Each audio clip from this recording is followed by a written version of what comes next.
Welcome back ناظرین. گفتگو کا سلسلہ آگے بڑھاتے ہیں. اس سیگمنٹ میں جو جوائن کیے جناب دانیال عزیز صاحب نے. اکانومی پہ بہت اچھی گرپ رکھتے ہیں دانیال صاحب. دانیال صاحب السلام علیکم سر, خیریت سے آپ ٹھیک ٹھاک؟ شکریہ بلانے کا. سر ایک سال گورنمنٹ کا مکمل ہو گیا. ہم نے بڑی مہنگائی بھی کنٹرول کر لی, ملک میں دودھ اور شہد کی نہریں بھی بہہ رہی ہیں, everything is under control. Sir یہ صرف مجھے بتانے کے لیے ہے, عوام کو بتانے کے لیے ہے, یا ایکچولی گورنمنٹ نے اتنا اچھا پرفارم کیا ہے ود ان 1 ایئر؟ جی, اس میں جو میں سمجھتا ہوں سب سے بڑی بات ہے جو اسٹیبلٹی ہے جس کا بار بار حکومت حوالہ دیتی ہے, وہ تو در حقیقت جو ہمارا اسٹینڈ بائی ارینجمنٹ تھا آئی ایم ایف کے ساتھ, وہ کیئر ٹیکر گورنمنٹ نے قائم کر لی تھی اور اس کے بعد اس کو برقرار ضرور رکھا ہے انہوں نے. لیکن جو ستمبر میں آئی ایم ایف کے ساتھ اگریمنٹ ہوا گورنمنٹ آف پاکستان کا, جس میں اب اس نئے مینڈیٹ کے ساتھ پاکستان کی اسٹیبلٹی کو گروتھ میں کنورٹ کرنا تھا, اس اگریمنٹ کی سیاہی ابھی سوکھی نہیں تھی تو آئی ایم ایف کی ٹیم دوبارہ اسلام آباد میں پائی گئی تھی ایک ایمرجنسی کے تحت کہ جی یہ کیا ہو رہا ہے. اور اب اگر آپ دیکھیں تو معاملات اسی طرح کے کچھ ہیں. بہت ساری ہدف ایسے ہیں جو کہ گورنمنٹ آف پاکستان نے پورے نہیں کیے. اس کا کٹ آف ڈیٹ دسمبر 31 تھا ڈیٹا کا, تو اس میں مختلف چیزیں ہیں. لیکن جو میں جس طرف آپ کی اٹینشن ڈرا کرنا چاہتا ہوں وہ سب سے اہم ایشو ایف بی آر کا ہے. اور اس میں خسارہ جو ہے وہ 400 ارب اس وقت تجاوز کر گیا تھا, ابھی 608 ارب تجاوز کر گیا. تو حکومت کا یہ موقف ہے, آج بھی اخبار میں چھپا ہوا ہے کہ جی در حقیقت چونکہ انٹرسٹ ریٹ کم ہو گیا مہنگائی کم ہونے سے, تو اس میں جو ہماری قسط بجٹ کی ہوئی تھی وہ چونکہ ہمیں اتنی ادا نہیں کرنی پڑی, اس کی بچت جو ہے آ گئی ہے, تو لہٰذا ہمارا پرائمری سرپلس اتنا ہی ہوگا, قریب ہوگا, ڈیفیسٹ قریب ہوگا. اب بات یہ نہیں ہے, بات یہ ہے کہ ایک اصولی فیصلہ ہو گیا تھا کہ تمام پاکستان کے شعبے جو ہیں وہ برابری کا ٹیکس دیں گے. اس میں ایگریکلچر, ریل اسٹیٹ اور ٹریڈرز جو ہیں وہ پیش تھے کہ ان کے اوپر بہت زیادہ ریلیف ہے, تو یہ سیلریڈ کلاس اور جو مڈل کلاس ہے ان کی ہم نے چمڑی ادھیر دی ہے, تو یہ مناسب نہیں ہے بات. تو آپ فرض کریں کہ جیسے آپ یہ کہہ رہے ہیں کہ ان کے پاس ایک ریلیف آ گئی ہے, کچھ اسٹیٹ بینک کے پروفٹس آ گئے ہیں, کچھ اسٹیٹ بینک کو انہوں نے بینکوں کو جو انہیں قسط دینی تھی وہ کم ہو گئی ہے, تو اگر فرض کریں وہ ریلیف آتی تو وہ تو سیلریڈ کلاس کو دینی چاہیے تھی, وہ تو مڈل کلاس کو دینی چاہیے تھی, یا برابری کا دینا چاہیے تھا, جو یہ اصولی فیصلہ ہو گیا تھا. انہوں نے جو اپنے چہتے حلقے تھے جس میں ریل اسٹیٹ ٹائکونز آپ کو پتہ ہی ہے سارا, جس میں ٹریڈرز کے ان کی ہسٹری جو ہے وہ بھی سارے آپ کو پتہ ہے, اور ایگریکلچر جو ہے سارا انہوں نے وہاں پر بالکل اسٹیئرنگ سے ہاتھ اٹھا لیا. 4-5 مہینے سے آپ نے کبھی سنا ہے تاجر دوست ایپ؟ نہیں, غائب ہو گیا نا, بالکل غائب ہو گیا. اور اسی طرح سے ایگریکلچر ٹیکس جنوری 1 سے لگنا تھا, اس میں ابھی تک وہ قانون ہی پاس ہو رہے ہیں, اس میں ریٹ بھی درکار ہیں کہ پتہ ہی نہیں ریٹ کیا ہے, تو اس کی امپلیمنٹیشن بھی اب کہہ رہے ہیں ہم آگے لے گئے ہیں. سو کہنے کا مقصد یہ ہے کہ جو آپ کو ریلیف ملی ہے وہ آپ نے مخصوص اپنے چہتے حلقوں کو تھما دی ہے, اور جو اصولی فیصلہ تھا کہ برابری کا ٹیکس دیں گے اس سے آپ بھاگے ہیں, جبکہ آپ کا نعرہ یہ ہے کہ ہم نے جناب سیاسی ساکھ گوا دی کہ ہم معیشت کو مستحکم کر لیں.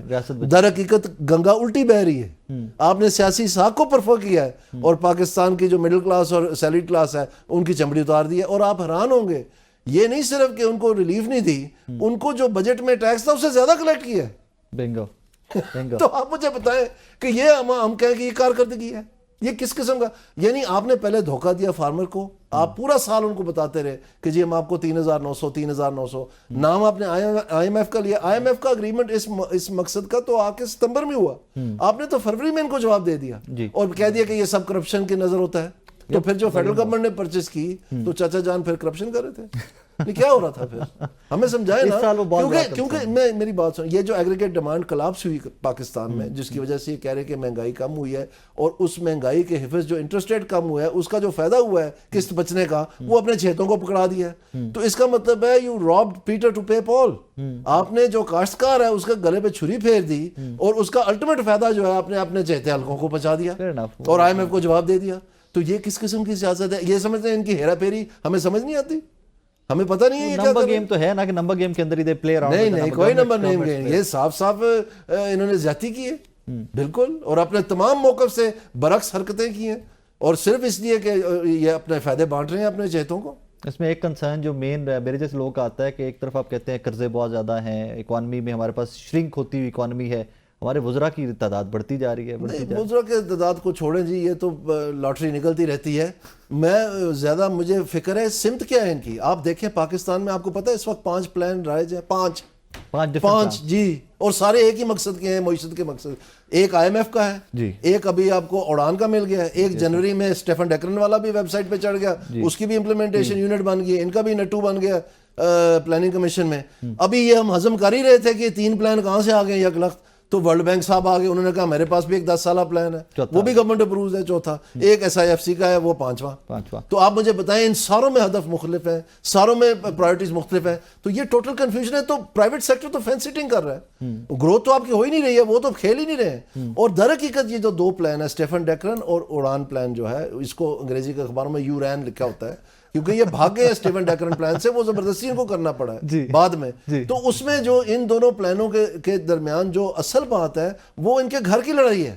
جو بڑے بھائی صاحب کہتے ہیں کہ ہم نے نہیں اب کرنا، ہم سیاسی ساکھ اور نہیں کما سکتے، تو لہٰذا URAN یہ اسٹیٹس کو ڈار صاحب کی طرف سے اور احسن اقبال صاحب کی طرف سے، اور جو وہ ٹاسک فورس 1 ٹاسک فورس 2 مکنزی کرنی بل اینڈ گلڈا میلنڈا گیٹ اور پتہ نہیں کیا کیا کہ جناب وہ 14 اگست کو اناؤنس ہونے کو جا رہا ہے، اور بڑے ڈھول ڈمکے اور سارا کچھ، اور پھر کہہ دیا کہ جو ڈار صاحب کو بھیج دیا ہے وہ ریویو کریں گے. اور اس میں سے کیا نکلا کہ 4 مہینے خاموشی، اور پھر URAN پلان لگا دیا، اور بعد میں پھر وہ بھی لگا دیا. اب ان میں سے کیا یہ ٹوٹل کنفیوژن ہے، ایسے گورنمنٹ خود کنفیوزڈ ہے. اور ابھی کیا ہے کہ سڑک پہ جاتے ہوئے لوگوں سے مشورے لے رہے ہیں کہ جی ٹھوس اقدامات کچھ بتائیں. یہ پرائم منسٹر کی پرسوں خبر لگی ہوئی تھی کہ چند بزنس مین کو بلا کے کہہ رہے تھے یار کو رستہ. امریکن بزنس مین بھی تو آئے تھے نا، انویسٹمنٹ بھی تو آئی تھی نا. نہیں وہ اور سلسلہ تھا جی، وہ بالکل اور سلسلہ تھا. لیکن اس میں بھی دیکھیں یہ تمام پاکستان کی چیزوں ہڈیاں اداروں کی چور کر دیں. ایک منٹ، ان کے لیے راستہ ہموار کرنے کے لیے کہ یہ چونکہ کاروباری ہیں لہٰذا یہ کچھ نہ کچھ کر لیتے ہیں، بڑا ان کے پاس کرتب ہے، بڑا جوہر ہے یہ وہ صاحب، وہ کدھر گیا سارا کچھ. یعنی سپریم کورٹ 26ویں ترمیم، ہائی کورٹ اسلام آباد کی جو آپ کے سامنے ہے، پتہ نہیں کیا کیا ہوا، پھر الیکشن کمیشن ہو گیا، پھر مطلب ہر چیز جو ہے آپ نے راستہ صاف کر دیا، اور کھودا پہاڑ نکلا پتہ نہیں اب کیا. وہ آپ کے سامنے. لیکن آپ 5 ڈفرینٹ پروجیکٹس کی یا 5 ڈفرینٹ ویژنس کی بات کر رہے ہیں، پیرل چل رہے ہیں نا پاکستان کے اندر، اکانومی کو اسٹرانگ کرنے کے لیے، اسٹرینتھن کرنے کے لیے. کتنی کی انویسٹمنٹ لے کے آئے ہم سال کے اندر پاکستان میں؟ کچھ بھی نہیں. بلینز آف ڈالرز کا بتایا جاتا ہے، فرانس سعودیہ سے اتنے آئیں گے، UAE سے. میں نے اس وقت ایک پروگرام کیا تھا ٹیلی ویژن پہ، اور میں نے ان کو بتا دیا تھا IMF جن کا کام ہے دنیا میں پورے گلوب میں کہ وہ یہی اندازہ لگاتے ہیں کہ اس ملک کے پاس کتنا خسارہ آئے گا جو ہم نے پورا کرنا ہے. تو ان کے بقول جو ان کی MD تھی، ڈپٹی MD تھی، انہوں نے ایک شائع کی رپورٹ پاکستان پہ جون میں، جس میں انہوں نے یہ کہا کہ پاکستان کا جو آنے والا سال ہے جس میں سے ہم ابھی گزر رہے ہیں، اس میں جو انویسٹمنٹ ہوگی، فورن ڈائریکٹ انویسٹمنٹ جس مد کی آپ بات کر رہے ہیں، اس کا 0.4% آف GDP جو ہے نا اضافہ ہوگا. اب یہ تو کچھ بھی نہیں ہے، نہ ہونے کے برابر، فیو $100 ملین، اس سے زیادہ تو روشن ڈیجیٹل اکاؤنٹ میں آ جاتا ہے. تو یہ بیسکلی وہ چیز نہیں ہو سکی ہے نا. Let's call a speed a speed. یہ MOUs کرنے سے تو نہیں نا کچھ ہو جاتا ہے. درجنوں MOUs پہلے زرداری صاحب جا کے چین کرتے رہے ہیں، اس کا مطلب ہے CPEC تو نہیں بن گیا تھا نا، وہ تو بعد میں بنا، اور اس کا کیا حشر ہو گیا ہے وہ بھی آپ کے سامنے ہے. اب IMF کے ساتھ آپ نے کمٹ کر دیا کہ تمام ایسی چیز آپ وائنڈ اپ کر رہے ہیں، اور اس کا سارا محور ہی یہ تھا. تو ظاہری بات ہے وہ اب خاموش بیٹھے ہیں. جو ابھی تک چیزیں بہتر نظر آ رہی ہیں یہ IMF کے پیکج پہ ہیں، انحصار مکمل اس کے اوپر ہے، ہم نے خود سے کچھ انیشیٹو نہیں لیا ہے. اس میں کوئی شک نہیں کہ جو IMF نے جا کے مختلف ممالک سے کنفرم کیا ہے کہ کیا آپ پاکستان کو یہ مدد فراہم کریں گے، جس میں مختلف رول اوورز ہیں. آپ کو پتہ ہے اس سال $13 ارب جو ہے وہ رول اوور کیا ہے 3 ممالک نے، Dubai, UAE، Saudi Arabia and China. ہمارے اس وقت ریزروز جو ہیں 11.7 ہیں. اس کا مطلب یہ ہے کہ آپ کے پاس تمام جو زر مبادلہ ہے، ذخیرہ ہے، وہ سب کا سب در حقیقت آپ کا نہیں ہے، آپ کے پاس تو زیرو ہے. اگر وہ صبح ملک واپس مانگ لیں اپنا پیسہ تو آپ کے پاس کیا رہ جانا ہے، آپ نیگیٹو میں جائیں گے. تو یہ رول اوور اکانومی ہے، اور یہ موجیں لے رہے ہیں کہ جی فلانے کو یہ چھوٹ دے دیں ٹیکس کی، فلانے کو یہ چھوٹ دے دیں ٹیکس کی. یہ ایگزیکٹلی ایسے ہی ہے کہ آپ نے ان کو ٹیکس ریلیف دے دی ہے کیونکہ آپ کلیکٹ نہیں کر رہے. فائنلی مجھے یہ بتائیے کہ امریکہ کے کافی سارے جو پولیٹیشین ہیں وہ عمران خان صاحب کا آئے دن نام لے رہے ہوتے ہیں، ٹویٹس کر رہے ہوتے ہیں، اور ایک بڑی ہوپ بھی تھی پاکستانی جو ڈائسپورا ہے ہمارا ودن امریکہ کہ جناب اف ٹرمپ کمز تو ہو سکتا ہے عمران خان صاحب کی رہائی کے اندر کوئی کردار ادا کر سکیں. ڈو یو تھنک کہ ابھی بھی کوئی پارٹ امریکہ پلے کر سکتا ہے ہمارے پاکستان کے معاملات میں؟ میرے خیال میں جو میں نے کم از کم دیکھا ہے جی، مجھے پینچنٹ ہے ریسرچ کا، میں ہر چیز ریسرچ کرتا ہوں، کوشش کرتا ہوں کہ کوئی نالج میں لوگوں کا بھی اضافہ کروں. تو یہ جو 2 صاحبان ہیں جس میں ایک گرنیل صاحب ہیں اور ایک جو ولسن صاحب ہیں، کانگریس مین ہیں، زیادہ ایکٹیو جو نظر آئے ہیں اس سارے سلسلے میں، ان کی اگر آپ تھوڑی سی انٹرنیٹ پہ بیک گراؤنڈ ریسرچ کر لیں آپ کو سمجھ آ جائے گی کہ وہ کس لابی کے بندے ہیں. تو وہ نہ ریپبلکن ہے نہ وہ ڈیموکریٹ ہے نہ کچھ ہے, وہ ایک خاص لابی کے ساتھ ان کا تعلق ہے, اور وہ انٹرنیٹ بھرا پڑا ہے, مجھے بتانے کی ضرورت نہیں ہے. تو وہ لابی ایکچولی ایکٹیو ہے. برائے نام جو ہے یہ بیچارے ایکسپیٹ پاکستانی کو چند ڈاکٹر شاکٹر کو 4 پیسے آگے ہونے, کسی نے 4 کمپیوٹر زیادہ بیچ لیے ہوں گے, تو وہ ان کی کمپین فائنینسنگ ہے کہ تصویروں کا بڑا شوق ہوتا ہے, ان کو 4 کھنچوا لی ہوں گی انہوں نے بھی کہ جی یہ کر رہے ہیں. ان کے پاس اتنی ریچ نہیں, اتنی اسٹرینتھ نہیں ہے. یہ وہ وہیں سے رہا ہے جو میں نے لابی آپ کو بتائی ہے. اور ٹرمپ بھی جو ہے کافی حد تک اس لابی کے ساتھ مطلب ڈپینڈنٹ ہے. تو ڈپینڈنٹ ناٹ جسٹ الائنڈ, اور وہ اتنی پاورفل ہے کہ وہ جب چاہے کچھ بھی کر سکتی ہے. اور آپ حیران ہوں گے یہ جو 60 کانگریس مین نے لیٹر سائن کیا تھا کہ ہیومن رائٹس کا وائلیشن ہے پاکستان میں وغیرہ وغیرہ وغیرہ, اور اسٹیٹ ڈپارٹمنٹ کو کہا کہ آپ جا کے پاکستان میں یہ چیزیں انفورس کروائیں, اس میں بھی جو آپ حیران ہوں گے کہ جو ویب سائٹس ہیں ان کانگریس مین کی کئیوں کی جنہوں نے سائن کیا ہے, ان میں یہ لکھا ہوا ہے کہ ہمیں تو اس لیے سائن کیا تھا کہ ہمیں یہ یقین دہانی کروائی کہ عمران خان چائنا کو پاکستان میں نہیں گھسنے دے گا. تو پھر آپ مجھے بتائیں کہ یہ پھر کون سی لابیز ایکٹیو ہیں ساری؟ آپ سے پہلے بھی بات کر چکے ہیں ایگزیکٹ اسی پوائنٹ کے اوپر. فائنلی یہ فرمائیے ود ان پاکستان ایک گرینڈ اپوزیشن الائنس بنتا ہوا دکھائی دے رہا ہے. مولانا فضل الرحمان صاحب تھوڑے سے بھی فرنٹ فٹ پہ نہیں آ رہے, باقی جتنے لوگ اپوزیشن میں ہیں, اچکزئی صاحب ہو جائیں, عباسی صاحب, مفتاح صاحب, پاکستان تحریک انصاف, گورنمنٹ پہ کوئی امپیکٹ آ سکتا ہے اس اپوزیشن الائنس کا, یا کوئی سڑکوں پہ آنے کا پلان یا کچھ؟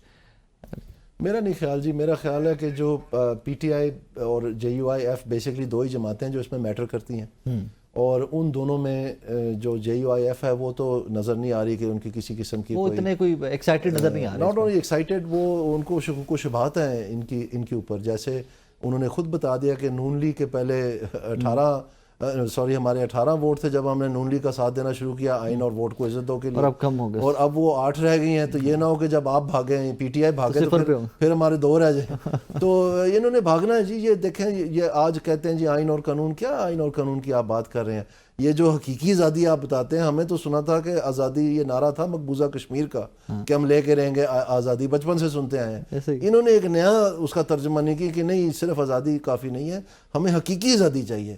وہ ہم پریشان ہو گئے حقیقی آزادی کے. وہ ہمیں بعد میں پتہ چلا کہ وہ جو پشاور میں ان کے چیئرمین صاحب اور چیف منسٹر آرمی چیف کو ملے ہیں, وہاں سے حقیقی آزادی ملتی ہے. یہ عام والی نہیں ہے جو کشمیر. وہ تو کہتے ہیں کہ اپنی باؤنڈز میں واپس لے جانے کے لیے ملاقاتیں ہوتی ہیں. ہم اسٹیبلشمنٹ چاہتے ہیں کہ اپنی لمٹس میں اپنی باؤنڈ میں واپس جائیں. بالکل گفتگو ہوگی یقیناً وہاں پہ.